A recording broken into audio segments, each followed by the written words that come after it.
And ಇಲ್ಲಿ ತುಂಬಾನೇ sound ಇದೆ, ತುಂಬಾ ಅಂದ್ರೆ ತುಂಬಾ ಸೌಂಡ್ ಇದೆ. ಅಂಡ್ ಒಂದ್ ದೊಡ್ಡ ಕಲ್ ಬಂಡೆನ ಹೇಗ್ ಕಟ್ ಮಾಡುತ್ತೆ ಅನ್ನೋದು ನೋಡ್ತಾ ಇದೀವಿ ಇವಾಗ. ಒಂದು ದೊಡ್ಡ ಕಲ್ ಬಂಡೆನ ತಿರುಗಿ ತಿರುಗಿ ತಿರುಗಿ ತಿರುಗಿ ಕಟ್ ಮಾಡ್ತಾ ಇದೆ ನೋಡಿ. ಒಂದ್ ಸ್ವಲ್ಪ ಮಿಸ್ ಆದ್ರೆ ಕಟ್ ಮಾಡ್ತಾ ಇದೆ.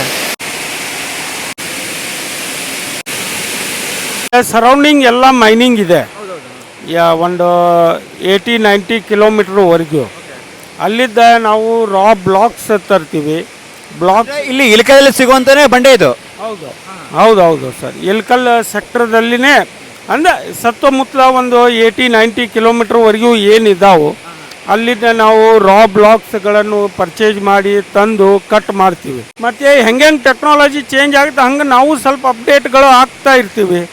ಅಲ್ಲ, ಅದು ಅಪ್ಡೇಟಿಂಗ್ ಆಗ್ತಾ ಇರ್ತೀವಿ. ಹೆಂಗೆ ಟೆಕ್ನಾಲಜಿ ಚೇಂಜ್ ಆಗುತ್ತೆ ಹಂಗಂಗೆ ಅಪ್ಡೇಟಿಂಗ್ ಆಗ್ತಾ ಇರ್ತೀವಿ. ಮೊದಲ ಸಿಂಗಲ್ ಕಟ್ರ್ ಇದ್ದು, ಇವಾಗ ಮಲ್ಟಿ ಕಟ್ರ್ ಬಂದಿದ್ದಾವೆ. ಮೊದಲೇ ಕೈಲಿದ್ದ ಪಾಲಿಶ್ ಮಾಡ್ತಿದ್ವಿ, ಇವಾಗ ಮಷಿನರಿ ಬಂದಿದೆ.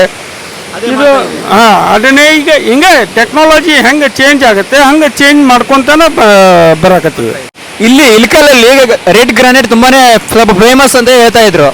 ರೆಡ್ ಗ್ರಾನೈಟ್ ಅದು ಹೆಂಗ್ ಪರ್ಚೇಸ್ ಮಾಡ್ತೀರಾ, ಹೆಂಗ್ ಸಿಗುತ್ತೆ ಅಂತ ನೋಡಿ. ರೆಡ್ ಗ್ರಾನೈಟದ್ದು ಇಲ್ಲೇ ಸುತ್ತಮುತ್ತಲ ಮೈನಿಂಗ್ ಇದೆ, ಒಂದು 10-12-15 ಕಿಲೋಮೀಟರ್ದಲ್ಲಿ.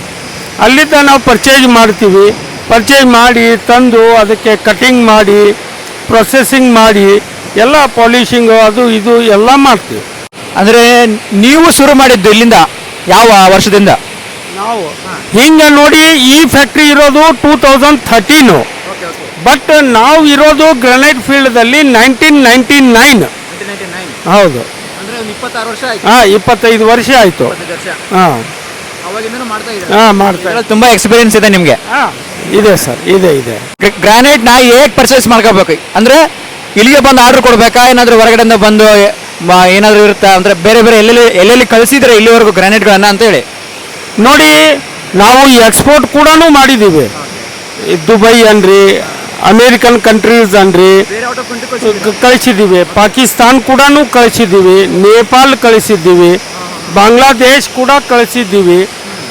ಏನು ತಾವು ಇಲ್ಲಿ ಬರಬೇಕು ಅಂತಂದು ಇವತ್ತಿನ ಜನ್ರೇಷನ್ದಲ್ಲಿ ಅದು ನೆಸಸರಿ ಇಲ್ಲ. ಯಾಕಂದರೆ ಇವಾಗ ವಾಟ್ಸಪ್ ಇದೆ, ಎಲ್ಲ ಟೆಕ್ನಾಲಜೀಸ್ಗಳಿದೆ, ಸೋಷಿಯಲ್ ಮೀಡಿಯಾ ಇದೆ. ಏನು ತಾವು ಕಾಲ್ ಮುಖಾಂತರ ಕಾಂಟ್ಯಾಕ್ಟ್ ಮಾಡಿ ವಾಟ್ಸಪ್ದಲ್ಲಿ ನಿಮಗೆ ಪಿಕ್ಚರ್ಸ್ಗಳನ್ನು ಕಳಿಸ್ತೀವಿ, ವಿತ್ ಪ್ರೈಸ್ ಕಳಿಸ್ತೀವಿ. ತಮಗೆ ಯಾವ್ದು ಇಂಟ್ರೆಸ್ಟೆಡ್ ಇದೆ ಅದು ನೀವು ತೊಗೋಬೋದು. ಪ್ಲಸ್ ನಮ್ಮ ಇಲ್ಕಲ್ ಮಟೀರಿಯಲ್ದು ವಿಶೇಷ ಏನಂದರೆ ಇದು ತುಂಬ hard material, strong material, hard material. All over the India ಅಲ್ಲ, ವರ್ಲ್ಡ್ ಅಂದರೂ ಕೂಡ ಏನು ಪರವಾಗಿಲ್ಲ. ಏನು ಸರ್, ಹಾಗಾಗಿ ಇದಕ್ಕೆ ನ್ಯಾಚುರಲಿಟಿ ಅನ್ನೋದು ಉಳಿತದೆ. ಪ್ರೊಸೆಸಿಂಗ್ ಆಗಲಿ ಏನೋ ಆಗಲಿ ಮಾಡ್ತೀವಲ್ಲ ಅದು ಉಳಿತದೆ. ಸಾಫ್ಟ್ ಮಟೀರಿಯಲ್ ಇರ್ತಾವೆ, ಸೈನ್ಸ್ ಏನೋ ತುಂಬ ಬರ್ತಾವೆ, ಬರೋದಿಲ್ಲ ಅಂತ ಹೇಳೋದಿಲ್ಲ. ಮತ್ತು ಅದು ಅಲ್ಲದೆ ಕಸ್ಟಮರ್ ಚಾಯ್ಸ್ನೂ ಇಂಪಾರ್ಟೆಂಟ್ ಆಗುತ್ತೆ. ಇವಾಗ ಗ್ರಾನೈಟ್ಗೂ ಮತ್ತು ಟೈಲ್ಸ್ಗೂ ಏನು ವ್ಯತ್ಯಾಸ ಅಂತ ಹೇಳಿ? ಗ್ರಾನೈಟ್ ಇರೋದು ಇದು ನ್ಯಾಚುರಲ್ಲು, ಟೈಲ್ಸ್ ಇರೋದು ಮನುಷ್ಯ ಮಾಡಿದ್ದು, ಹ್ಯಾಂಡ್ಮೇಡ್. ಇದೇ ವ್ಯತ್ಯಾಸ. ನ್ಯಾಚುರಲ್ ಕಲ್ನ ಕಟ್ ಮಾಡಿ ಮಾಡೋದು ತುಂಬಾ ಬೇಡಿಕೆ ಜಾಸ್ತಿ, ಅದ್ರ ಬೆಲೆ ಕೂಡ ಬಹಳ ಇದೆ. ಐ ಥಿಂಕ್ ಬಹಳ ಜಾಸ್ತಿ ಬರುತ್ತೆ. ಟೈಲ್ಸ್ ಕಡಿಮೆ ರೇಟು, ಅದಾದ್ರೆ ಯಾವ ತರ ಉತ್ಪತ್ತಿ ಮಾಡಿ ಮಿಕ್ಸ್ ಮಾಡಿ ರೆಡಿ ಮಾಡ್ತಾರೆ. ಬಟ್ ಗ್ರಾನೈಟ್ ಆದ್ರಲ್ಲ, ನ್ಯಾಚುರಲ್ ಸಿಗೋ ಕಲ್ಲ ತಗೊಂಬಂದು ನೋಡಿ. ಈಗ ನ್ಯಾಚುರಲ್ಲೇ ಆಗುತ್ತೆ. ನ್ಯಾಚುರಲ್ದು ಯೂನಿಫಾರ್ಮಿಟಿ ಇದು ಡಿಫ್ರೆನ್ಸೇ ಆಗುತ್ತೆ.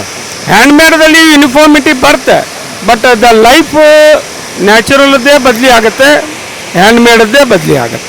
ಪಾಲಿಶ್ ಮಾಡ್ತಾ ಇದೆಯಲ್ಲ, ಅದು ಎಷ್ಟು ವರ್ಷ ಆಯ್ತು ಬಂದು ಇಲ್ಲಿ ತಗೊಂಬಂದು ನೀವು? 9 ವರ್ಷ ಆಯಿತು. ಹೌದು, ಪಾಲಿಶ್ ಮಾಡ್ತಾ ಇದ್ರು, ಹ್ಯಾಂಡ್ ಪಾಲಿಶ್ ಆಗ್ತಾ ಇತ್ತು. 9 ವರ್ಷ ಆಯಿತು. ಇಲ್ಕಲದಲ್ಲಿ ಫಸ್ಟ್ ತಂದಿರೋದೇ ನಾವು.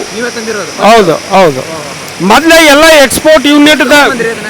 ಇದು ಸರ್, ಇದು ನಮ್ಮದು ಸೇಲಮದ್ದಿದೆ. ಹೌದು. ಏನು ಸರ್? ಇಲ್ಲ, ತಮಿಳ್ನಾಡು ಸೇಲಂ ಇರ್ಬೋದು ಸರ್, ಇರ್ಬೋದು. Salem district, Tamil Nadu state, Salem district ಬರುತ್ತೆ. ಅಲ್ಲಿ ತಗೊಂಡ್ಬಿಟ್ಟಿದ್ದಾರೆ. ಹೇಗೆ ತಗೊಂಬಂದ್ರಿ ಅಂತ ಸರ್? ಅವರು ಅಂದರೆ ಅವರು ಲಾರಿದಲ್ಲಿ ಲೋಡ್ ಮಾಡಿ ಬೈ ರೋಡ್ ಟ್ರಾನ್ಸ್ಪೋರ್ಟಿಂಗೇ ಬಂದಿರೋದು. ಇಲ್ಲಿ ಬಂದ ಮ್ಯಾಗ ಕ್ರೇನ್ಸು ಅವು ಇವು ತಗೊಂಡು ಇನ್ಸ್ಟಾಲೇಷನ್ ಮಾಡಿ ಸ್ಟಾರ್ಟ್ ಮಾಡಿರೋದು.